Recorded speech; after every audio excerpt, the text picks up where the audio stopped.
ang mga ulat naming binantayan. Ang maitim na sikreto sa Black Coral. Dito may ibinabagsak bang mga black coral?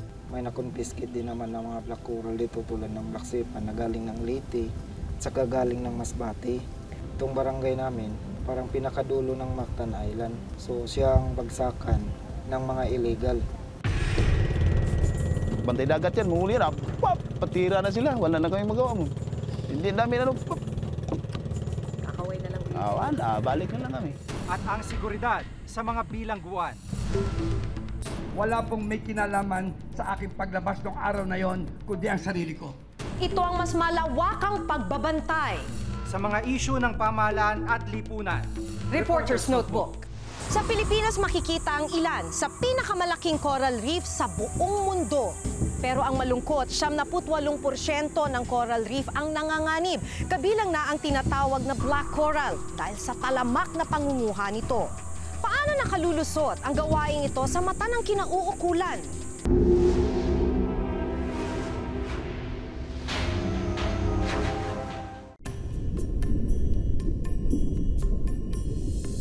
Tinaguri ang sentro ng marine biodiversity sa buong mundo.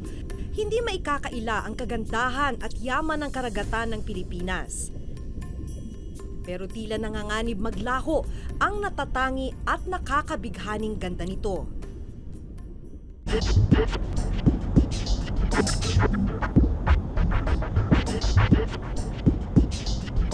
Kilala ang Cebu sa industriya ng paggawa ng mga palamuti at alahas mula sa shells at iba pang lamang dagat. Katunayan, isa ang Cebu sa nangungunang lugar pagdating sa industriyang ito. Pero ang probinsyang ito nagiging isa ring bagsakan o transshipment point umano sa mga nagnanais magpuslit ng mga koral at iba pang yamang dagat. Sa barangay na ito sa Lapu-Lapu City, nakasalalay sa dagat ang kabuhayan ng mga residente. Banda ron daw Camotes Island. Banda rito naman, Leyte at Bohol. At ang kwento sa atin, ilan lang yan sa mga lugar kung saan nanggagaling ang mga corals at endangered shells na ibinabagsak sa barangay na ito para maibenta. Isa sa ipinupuslit na coral ang tinatawag na black coral. Ang black coral ay ang mga uri ng coral na matatagpuan sa mas malalalim na bahagi ng dagat at matagal bago mabuo ang pamaypay na mga coral. Ayon sa mga eksperto, 1 mm ang tubo nito bawat taon. Lahat po ng corals is considered to be endangered since 1980s. Kasi siya yung highly in demand kasi sa trading, sa wildlife trade. Collection lang talaga sa mga collectors. Dekada 80 nang magsimula si Eman, hindi niya tunay na pangalan, bilang supplier o middleman sa bentahan ng koral. Nagmumula raw sa iba't ibang probinsya sa Visayas at Mindanao ang mga isinusupply niyang corals. Gaano to kadalas? At gaano karami? Depende sa mga exporter kung gaano sila kadalas mag-order ang buyer nila. May mga exporter na tatanggap ng order, pero ang negosyo ng mga exporter na yon, Mga legitimate na business tulad ng seashells and handicrafts. Siyempre magkapira sila sa corals at saka sa yung mga nakalaan sa endangered species. dito may ibinabagsak bang mga black coral? May nakonfiskate din naman ng mga black coral dito tulad ng Black Sipan na galing ng Leyte at saka galing ng Masbate. Itong barangay namin, parang pinakadulo ng Mactan Island. So siyang bagsakan ng mga illegal. Pagkapasa sa inyo, Pagkapasa, titingnan namin kung kaano siya ka-perfect kasi may class A, class B at saka class C yan. ang pinakamahal, black coral, Ang black coral pinakamahal yan. May bumibili ng 300 pesos pesos at saka Per 500 kilo. pesos. No, by piece yan. by Hindi piece. sa sizes.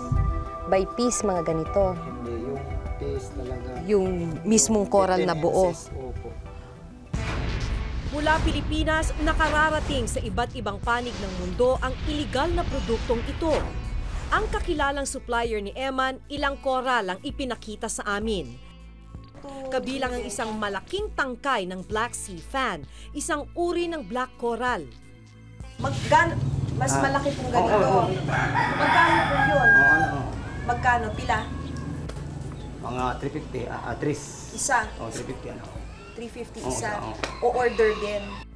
Marami pong bumibili sa inyo itong black sipan. Marami. Sino po? Hapon? Koreano? Koreano, mga Turkey. Mga Turkish? Mga Arabo. Ilan po yung hawak ninyong ganito ngayon sa supply ninyo, sa bodega ninyo? Dahil 5,000 pieces, 1,000 pieces. May 1,000 po kayo ngayon sa bodega ninyo? Ng ganito? Paki. Na nakapack na? Paki na, paraban. May nakabili na. May nakabili na 1,000 piraso.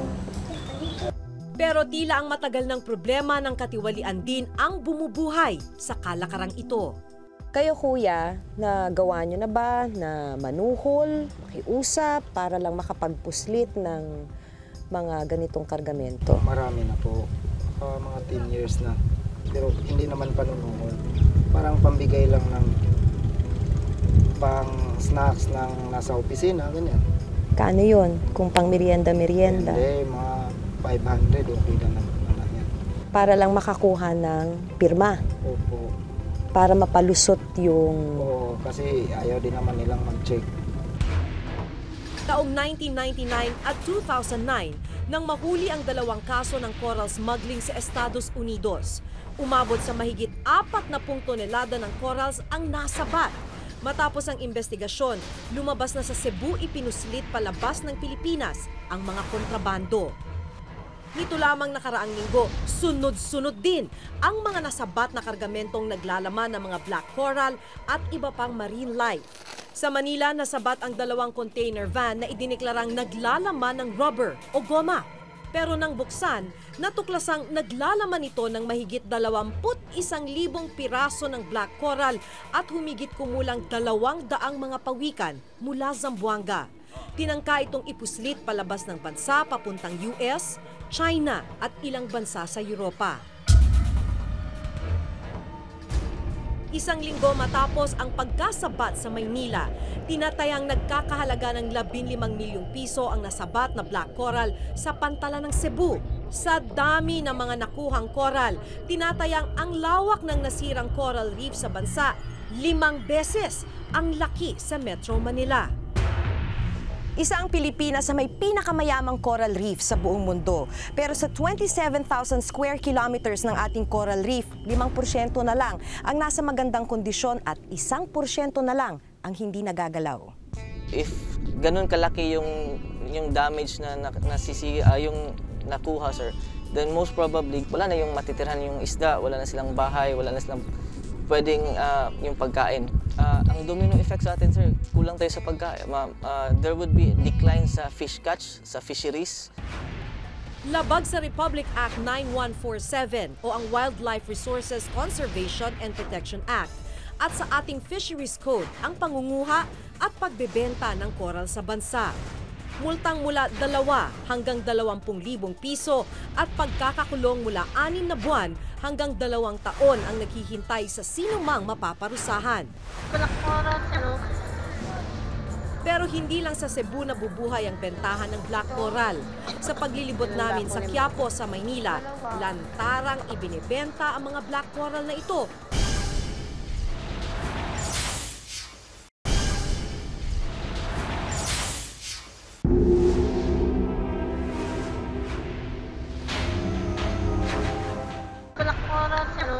Pero hindi lang sa Cebu nabubuhay ang bentahan ng black coral. Sa paglilibot namin sa Quiapo sa Maynila, lantarang ibinebenta ang mga black coral na ito na umaabot sa halagang 300 pesos. Nagiging mabili ang black coral dahil maaari itong gawing alahas at iba pang palamuti. Kadalasan daw, sa ibang bansa na ipinoproseso ang mga ito upang gawing mamahaling alahas.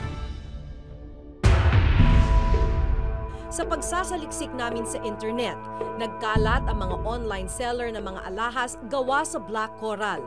Ang kwintas na ito halimbawa, nagkakahalaga ng halos 10,000 piso. Ang singsing na ito, nagkakahalaga naman ng mahigit 1,000 dolyar. Ang ilan ipinagmamalaki pang galing ito ng Pilipinas. Sa paglilibot naman namin sa shopping mall na ito, iba't ibang alahas na gawa sa iba't ibang uri ng koral ang ibinibenta. Ang presyo, umaabot sa 100 hanggang 3,000 piso. Pero bago pa man makarating sa pantalan at mga tindahan, sa pagbabantay sa karagatan muna nagsisimula ang problema. Isa si Marlon sa mga bantay dagat ng kanilang barangay. 3 beses kada araw kung magpatrolya sa nasasakupang dagat ng kanilang barangay. Isang maliit na bangkang demotor ang gamit nila sa pagbabantay. Kanino po to? Itong mga bangkang ginagamit niyo? Sa amin yan eh. Sa inyo to? Nakakatanggap ba kayo ng ibang suporta? Sa ngayon, ma'am, wala pa rin, ma'am. Pero ito na lang amin. Pag makatulong lang kami sa ginawa namin na yung tungkol. Yan lagi ang hirap. Pag dumaan, ma'am ba? Dito kami. Dumaan, yan, kural yan. Punta kami. Pero pagka kita, ma'am, bantay dagat yan, manguli yan, patira na sila. Wala na kami magawa, ma'am. Hindi namin, Kakaway na lang ulit. Balik na lang kami. Tatatlo na nga lang, ganito pa kaliit yung mga bangka na gamit ng mga taga-bantay dagat. Kaya sabi nga nila, kulang na lang, kawayan na lang nila yung mga malalaking bangka na may karga na mga coral at endangered shells. Kung tutuusin, suporta lamang ang mga tulad ni Marlon sa pagbabantay ng ating karagatan. Ang Philippine Navy at Coast Guard kasi ang inatasan ng batas na bantayan at protektahan ang ating mga dagat laban sa mga poachers ng mga yamang dagat. Pero sa mahigit 36,000 kilometrong haba ng baybayin ng ating bansa, imposible raw mabantayan ang kahabaang ito. So ang karagatan natin, imagine, meron tayong Coast Guard na 6,000 na personnel at meron tayong islands na 7,100 islands. So mas marami pa sa atin ang mga islands. Siyempre, meron din tayong kakulangan sa mga patrol vessels, kahit na huwag yung masyadong malaki, kahit mga maliliit lamang, kasi yung mga patrol vessels natin ay nung World War II pa. Ang mas nakababahala pa, sa kabila ng mga nakukumpiskang mga koral, wala pa ni isang lumalabag dito ang nahuhuli at naparurusahan. Every time may nahuli, but sometimes hindi na-prosecute. Or if na-prosecute, because of what we call humanitarian reasons, kasi kawawa yung family, pag nakulong si father, so masettle din siya at that level. Maaring henerasyon na ang bibilangin para mapalitan ang mga nasirang yaman ng ating karagatan. Pero hindi pa raw huli para paigtingin ang pagpapatupad at pagsunod sa batas upang ito'y mapangalagaan. Matagal nang sinasabi ng mga bihasa sa Coral Reef Conservation na, uy, tagilid tayo. Matagal na. Wala nang nakikinig. At maganda naman ang batas. Pero kailangan maganda ang enforcement ng batas. At kasabay rin ang pagpapahalaga at proteksyon sa ating likas na yaman, kinakailangan rin daw ang alternatibong kabuhayan para sa mga komunidad na ito lamang ang kinabubuhay. Siguro kailangan education, o kailangan enforcement, o kailangan may bagong batas. Hindi yan sapat eh. Hindi yan sapat. Kailangan tingnan ng gobyerno, unang-una, ano yung kailangan ng tao, yung needs nila. At kung ano man ang gawing solusyon, dapat tinutugunan yung kailangan ng tao. Sa mga ginagawang hakbang, tanging mga maliliit ang naaapektuhan, samantalang patuloy sa kanilang iligal na kalakaran ang mga malalaking isda. Hanggat hindi pinaiigting ang batas at mas pinapalawak ang pagbabantay sa ating karagatan, hindi na nakapagtatakang isang araw, wala na sa atin ang ibinigay na mayamang kalikasan. Ako si Maki Pulido at ito ang nakatala sa aking Reporter's Notebook. Malaking ingay ang nilikha ng balitang paglabas-masok ni dating Batangas Governor Antonio Leviste sa National Bilibid Prisons. Wala pong may kinalaman sa aking paglabas ng araw na yon, kundi ang sarili ko. Ang mga istoryang pinarangalan at nagsiwalat sa tunay na kalagayan ng bayan. Ngayon, nasa Reporter's Notebook DVD Volume 2 na. Di ka nahuhuli sa mga isyu at kontrobersyang kinakaharap ng bayan. Sa bantay ng pamahalaan, Bantay ng Lipunan. The Best of Reporter's Notebook DVD Volume 2. Grab a copy at a PowerBooks branch near you. Sinasabing bilangguan ng lugar para sa pagbabagong buhay ng mga nagkasala sa batas at lipunan. Pero sa likod ng malamig na rehas, buhay na buhay daw ang mga iligal na kalakaran. Bakit nangyayari ang mga insidenteng ito?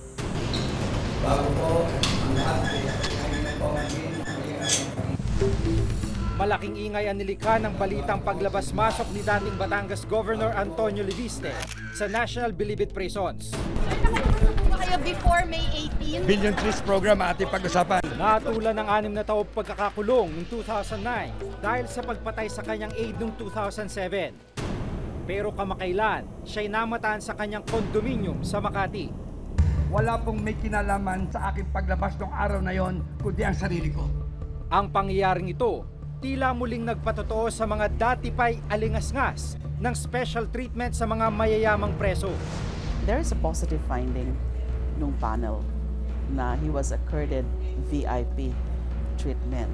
And all this time, since binigyan siya ng VIP treatment, si Mr. Leviste, sumobra naman siya, inabuso niya in the sense na akala niya he has the license or the liberty to go out or to leave the premises anytime he wants. As I have repeatedly said, in such case, my legal opinion is there has to be criminal intent to escape.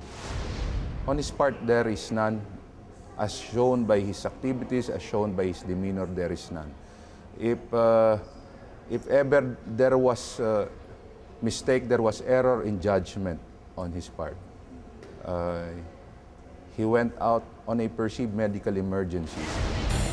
Bukod kay Leviste, isa pang high-profile inmate ang napapabalitang nakakalabas-masok sa loob ng bilibid ng walang pahintulot. Si Rolito Go, na nahatulan ng life imprisonment dahil sa pagpatay kay Eldon Maguan sa isang away trapiko noong 1991. Ayon kay Attorney Marlon Manuel ng Alternative Law Groups o ALG, malinaw na paglabag sa patakaran ng kulungan na makalabas ng compound. Yung living out program ng ating prison system ay pinapayagan na sa labas ka ng rehas, hindi yun talaga nakikita natin na kulungan, pero nangangahulugan yon, limitado pa rin yung galaw mo. Hindi ka pwedeng makalabas ng prison compound kasi once lumabas ka ng prison compound, ibig sabihin tinakasan mo na. Hindi lang umano kaluwagan sa seguridad ang problema sa bilibid.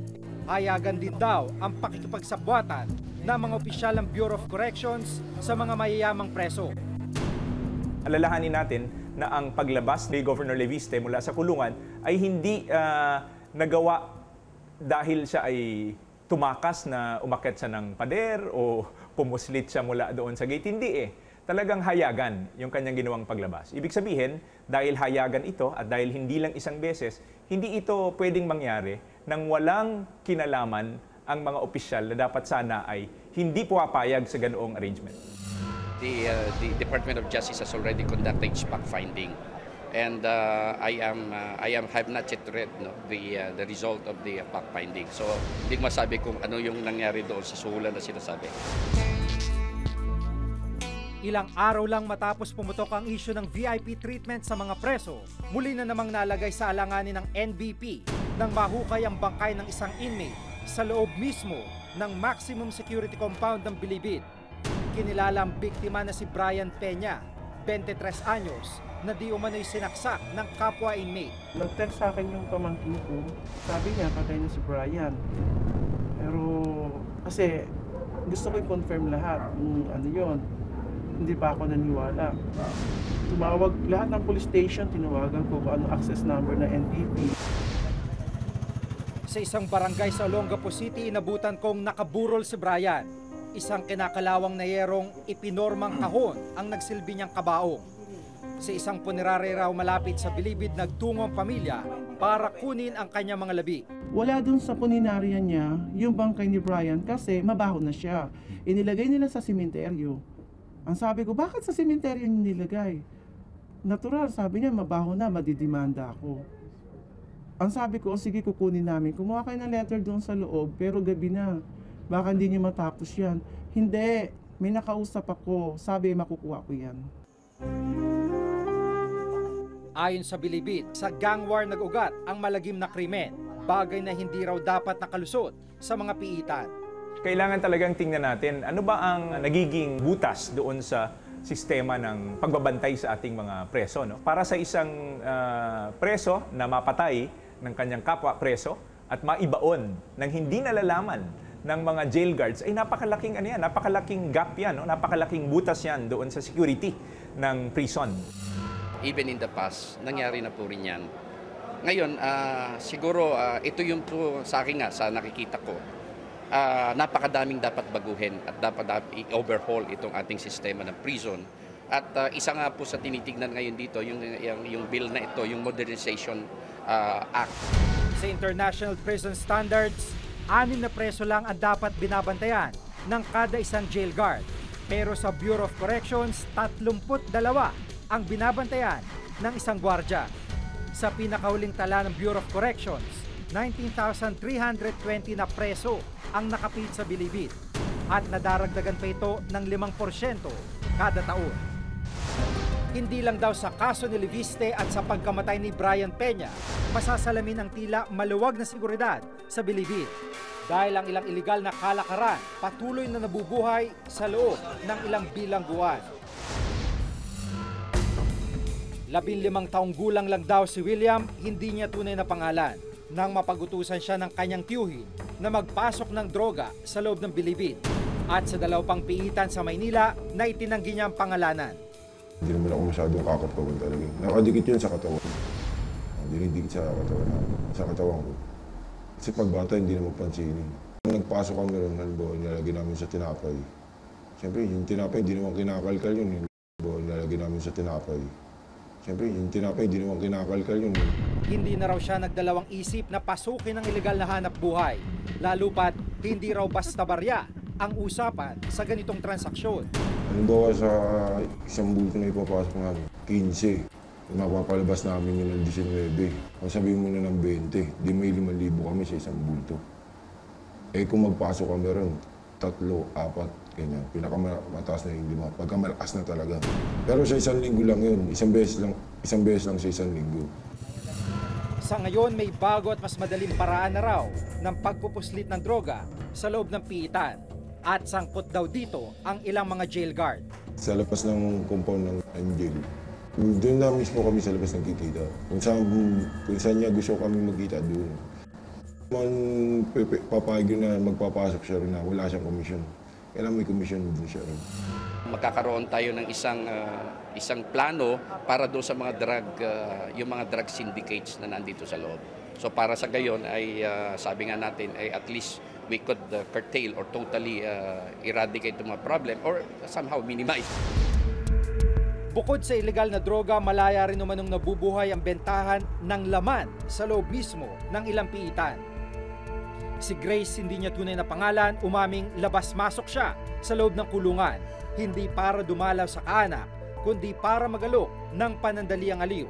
Miyembro ako dati sa Blue Book. So yung barkada ko na nahuli dun sa pagbubugaw is nakulong siya. So kinontak niya ako na mas madali daw doon dahil malaki ang pera. Ayon pa sa kanya, hindi problema ang ilang bantay sa piitan dahil sila mismo alam ang inaalok niyang serbisyo. Siguro sa mga alam na empleyado doon, mga 4 or 5 na tao. Kasi minsan sila din naman yung nagpapapasok, lalo na may mga anniversary ng mga brigada. Papapasok sila ng mga gabi na magsushow doon sa loob. Posible po yun na halimbawa may mga prostitute na nakakapasok, na kunyari ipinakikita na meron silang madali pong kumuha kasi ng sinasabing marriage contract. Yan po patitignan din natin. Sa sunod-sunod na isyong kinakaharap ng Bureau of Corrections itong mga nakarang linggo, malinaw na sistema raw at patas sa pamamalakad ang dapat na tutukan ng pamahalaan. Hindi lang sa bilibid, kundi sa iba pang mga piitan sa bansa. Ang dapat unang baguhin ay yung mga taong namumuno doon sa ating prison system. Kaugnay niyan, dapat tingnan, dapat magkaroon ng audit. No? Ano ba talaga ang audit in terms of security? Ano ba ang mga security systems in place? Audit in terms of contracts. Ano bang mga kontrata ang pinapasok ng ating mga prison officials? Sa pagkain ba yan? O kahit na nga yung mga programa na pinapayagan sa loob ng prison, dapat makita yan. At saan dyan ma-identify alin dyan ang nagkakaroon ng mga puwang para sa mga violations ng prison rules. At mula dyan ay unti-unti na ayusin ang ating prison system. Una-unang tinitignan natin ay, sabi ko nga, nakita ko at nahihimig na rin siguro ni Secretary at narinig ko na rin, yung paglilipat ng mga ibang prisoners natin sa mga penal farms. Atin po titignan din yan. Kasi napakadami na po ito, kaya dapat natin mabawasan. Nagkasalaman sa batas, bawat preso ay may karapatang dapat ay patas na naipatutupad. Pero kung mismo mga dapat na nagbabantay ang sumusuway sa patakaran at sistema, patuloy silang mapipiit sa rehas ng pananamantala at kawalang hustisya. Ako si Jig Manica at ito ang nakatala sa aking Reporter's Notebook.